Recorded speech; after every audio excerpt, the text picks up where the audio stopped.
Hey, what's up? Ian here, and this is the EPZ Q1 Pro. It is a single dynamic driver IEM, and the retail price for this is 30 US dollars. Yes, 30 US dollars, and it's available on EPZ's AliExpress store. So if you want to find out more, do check out the unaffiliated link in the description below.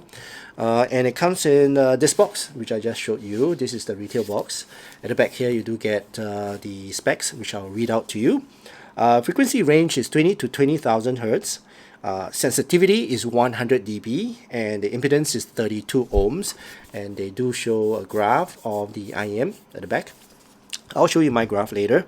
And the accessories, inside you get this pouch, a drawstring pouch, 3 sets of ear tips, a Velcro strap, and the cable itself. So this is a braided 4-core cable, pretty standard upgraded cable, terminated with a straight type 3.5 headphone jack, and the standard chin slider here. As you can see, there's a chin slider, and of course your ear hooks. Ear hooks are on the softer side, and the preformed shape of these ear hooks didn't really fit my ear, so but I fixed it with a heat gun and some maybe a hairdryer. And it fits my ear, okay? And it's terminated with a 2-pin to your IEM. Now, as for the IEM, it's a pretty standard shape, IEM shape, and it's got a blue color theme faceplate, and the inner shell is acrylic, as you can see, and it's a little bit smoked finish. You can see through the shell itself, and the nozzle is inserted into the shell itself. The inner shell is a little bit curvy, but not very aggressive. As you can see, it's not very aggressive curve, and it's, yeah, fits most ears. Okay, it fits mine. All right, so now let's talk about fit and comfort, since we are talking about that. And this fits my ear very well, as you can see. So it's not a big IEM, so it goes right into my ear, and it does not wriggle around, so it's pretty good fit. But the only issue I have is that because it's so small, it goes right into my ear, and after a long listening session, it digs into the inner side of my ear, and that gives me a little bit of discomfort, a bit of soreness, but that's just about it. No, there's no pain, but it's just a bit sore. Okay, so that's for the fit and comfort. Now let's talk about sound. First, technical performance of this is pretty decent for 30 US dollars. I wouldn't say, you know, there's no bells and whistles for the technical performance of this. Let's be real, all right?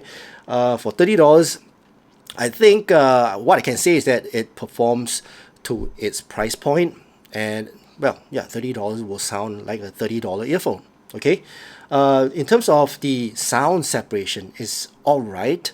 It does separate most of the instruments. It's not a very clean separation. The line is quite, well, it's not very blurred, but it's still blurred.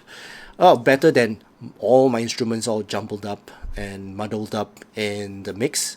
So I still can, you know, listen to the separation of the instruments in the sound stage itself.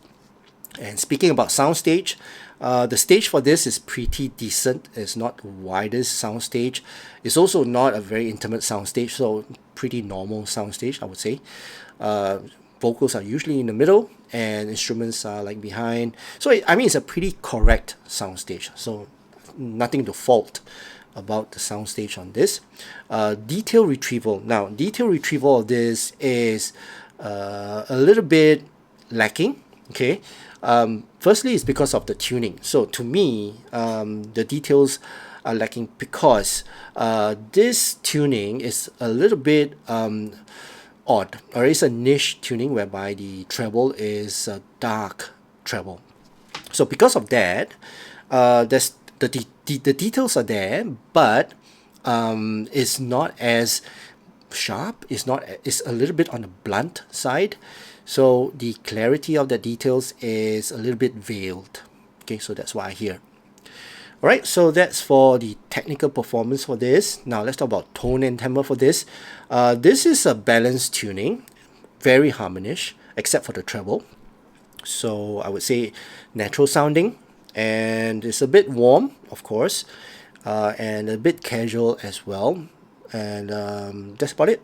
I think it's actually pretty normal, and a lot of earphones have this kind of tuning, except for the treble. So this is a pretty unique treble. Yeah, and it's either you like it or you don't, right? Okay, so let's take a look at the graph somewhere here. And as you can see, the graph is a very harmonious curve. The sub bass is extended sub bass. It's just that it's a little bit on the light type of sub bass. Not much weight to it. It's warm, but it's not a very textured type of sub bass. It's a pretty lean and light type of sub bass, but it's pretty extended. I can hear the extension of the sub bass, so it's pretty good. It gives me that rumble. It's just that it's a little bit on the light and thin sounding type of sub bass.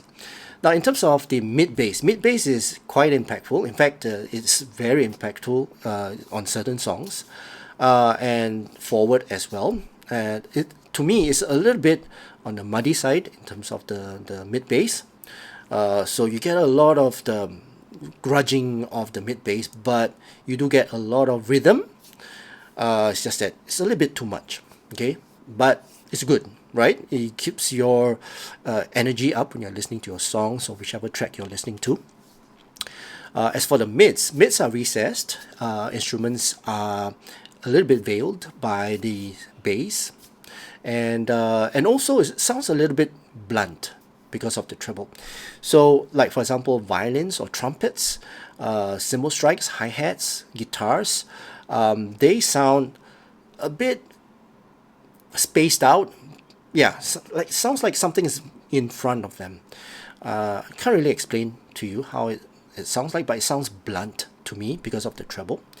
But one thing good, it's not sibilant, it's not shouty. So instruments, they sound safe on this, and vocals as well, especially female vocals. They won't sound shouty, they won't sound sibilant, but the thing is, they won't sound bright, they won't sound energetic as well. So it takes that oomph out of the female vocals. But male vocals will benefit from this. Male vocals with the lower shelf, for their voice, they sound good and present, and you know that grunt is there. So pretty engaging male vocal, I would say. But other than that, mids are recessed. Now the gain to the treble is actually pretty alright.